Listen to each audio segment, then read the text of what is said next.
Today, I have a few questions to answer, which first of them is what is that mind that you're talking of, and what is it exactly?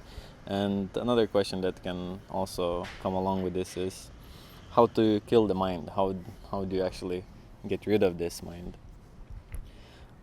Mind has many different expressions through many different people, and it can be called as a friend or it can be called as an enemy. It can be treated in many different ways. And what do I call mind exactly personally is I would call it a bunch of thought produced energies which appears to be the mind. But if you try to find the mind, what is it exactly? Can you pinpoint, can you hold the mind as an actual entity? I haven't seen anyone actually holding the mind and showing this is the mind. Even in psychology, or those people who study the mind intensely, they cannot actually show mind as an entity that this is what the mind is. So if you are to experience what is the mind, if you are to really come to recognize from your own experience what is the mind, how would you know what is mind? And then one way I would say it really is possible to see it is just observe what for you feels to be the mind. How does the mind appears? In what shape does it take place? Most of the time, the only way that we know mind is only through thoughts.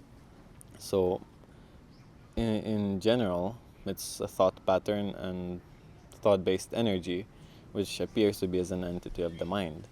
Now, is that really the mind? I would not claim it so, but a lot of people claim mind to be some real entity. And mind is as real as a thought is. Thought is real to some people, thought is unreal to some people. Mind is real to some people, it is unreal to another people. How do you know what mind is? What's your thoughts? What does your thoughts tell of the mind? And what if you don't have any thoughts? Where is the mind? Do you still feel the energy of the mind? Do you still feel the mind to be there as an existent entity?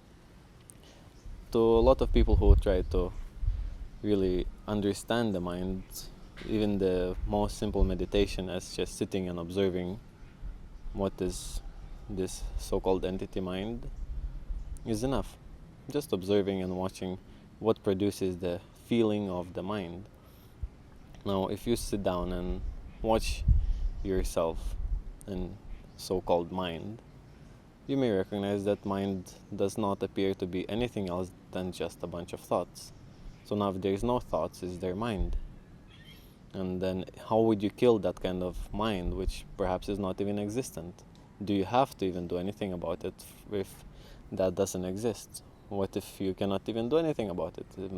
Killing the mind, same as befriending the mind, is maybe just some illusory game that people who believe that the mind is real may insist that it's possible to do. And yet if it's recognized that mind is just a mental pattern of thought activity, if that ceases to exist in such intensity, perhaps there's no need to kill that also.